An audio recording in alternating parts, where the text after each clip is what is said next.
my wife wanted us to do something different. And so we were behind the food stand there, and our guy came from Santa Cruz.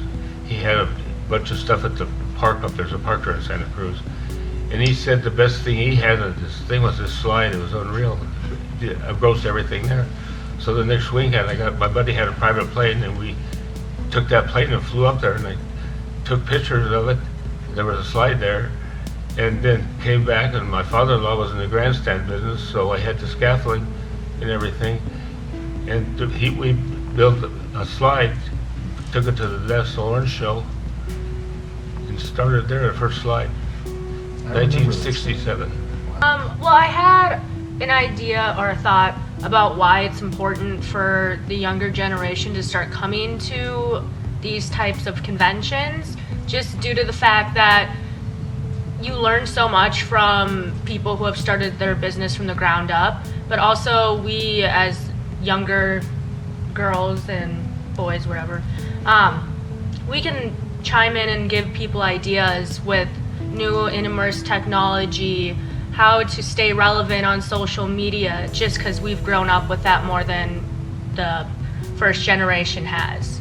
So I think we can all just come together, learn from the older generations, and then come up with new ideas together as one.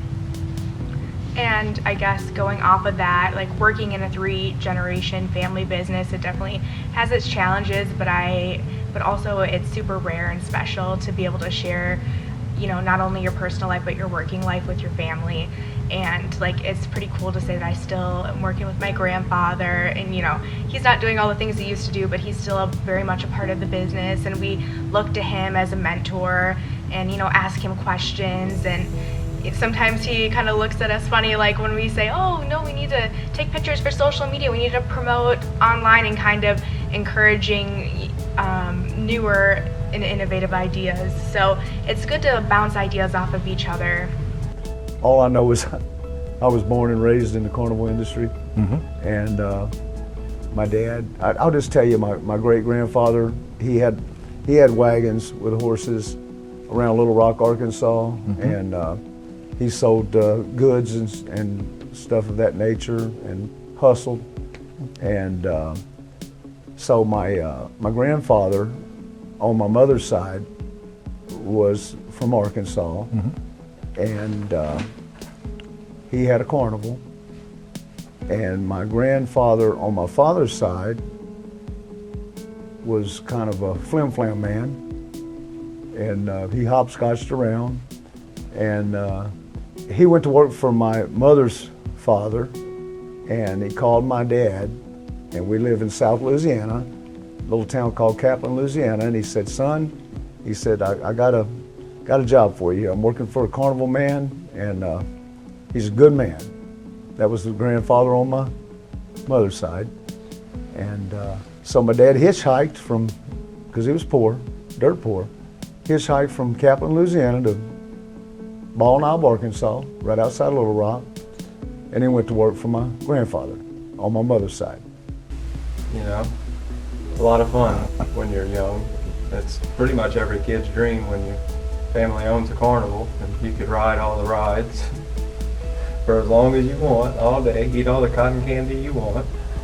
And it was a lot of fun. And then, you know, being introduced to working, making candy apples, and setting up rides, and doing all that while you're young. And, of course, a lot of time in the back seat of a truck while you're young. Yeah. But it has been fun, and I wouldn't give anything to change it. I was always the kind of father that said, no, listen, you don't really have to, don't think you have to be dedicated to me. Do I want you to leave? No. But if you think you can better yourself somewhere else, then I want you, by all means. I'm not standing in your way. And I think that's how we become better and stronger as concessionaires, is by working together and, you know, listening to both generations and old ideas and new ideas and blending them together.